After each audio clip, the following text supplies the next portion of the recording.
hello guys welcome to my YouTube channel Kamla Azmi blog की खबर आपनलोक निश्चय भाला आमी भाले आपनलोक आशीर्वाद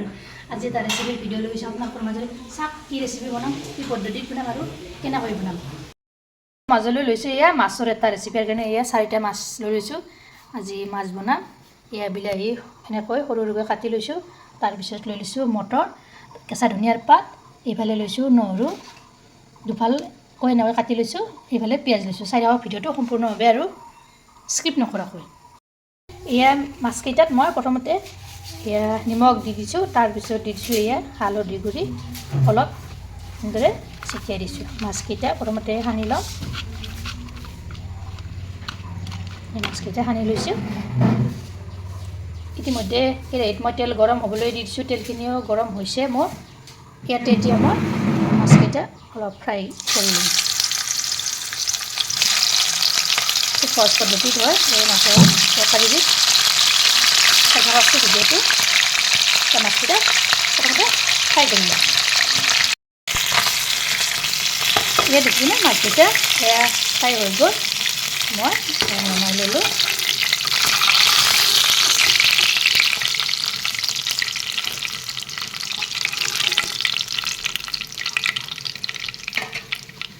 তাৰপিছত এয়া মই কাটি থোৱা পিঁয়াজ আৰু নহৰুখিনি দি দিম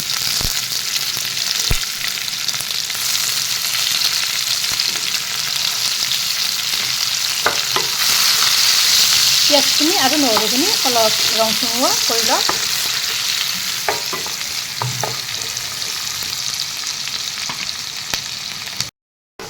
পিঁয়াজখিনি আৰু নহৰুখিনি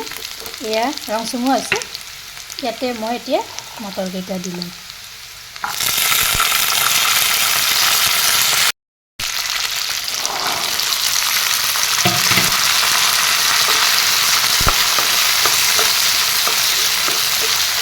তলপৰ কৰি এয়া লগাই দি দিলোঁ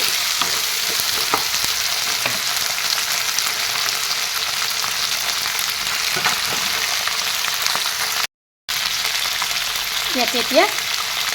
এয়া নিমখ দিছোঁ সৰু চামুচেৰে 2 চামুচ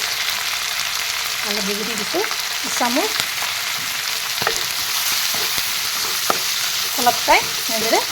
মটৰকেইটা ভাজি ল'ম সহজ পদ্ধতিত এই মাছৰ তৰকাৰীবিধ বনাব পাৰি খাবলৈও সোৱাদ লাগে এনেদৰে এবাৰ বনাবচোন বনাই খাই চাব মটৰকেইটা এয়া মই অলপ টাইম ভাজিলোঁ এতিয়া কেঁচা কেঁচা গোন্ধটো নাইকিয়া হৈ যায় তাৰপিছত এয়া কাটি থোৱা বিলাহীখিনি ইয়াতে দি দিলোঁ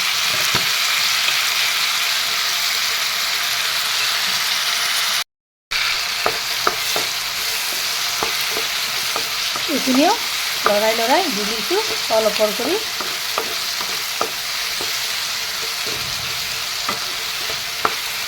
যেতিয়ালৈকে এই বিলাহীখিনি নৰম হৈ নাযায় তেতিয়ালৈকে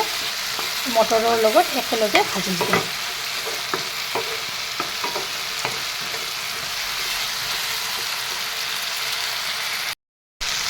এয়া অলপ টাইম মই এনেদৰে ভাজি দিলোঁ দি কিনে বিলাহীখিনিও ধুনীয়াকৈ নৰম হৈ গৈছে ইয়াতে এতিয়া পানী দি দিম পানী 1 কাপ দি দিলোঁ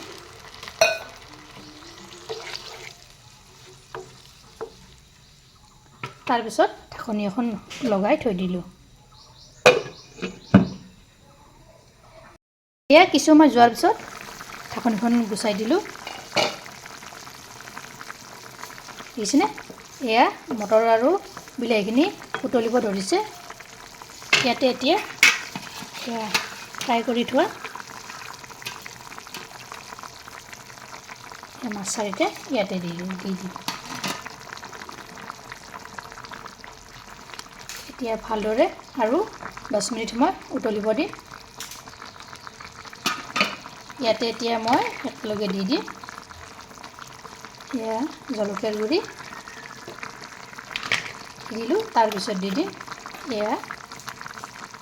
জিৰাৰ গুড়ি এইখিনি ভালদৰে উতলিব দিম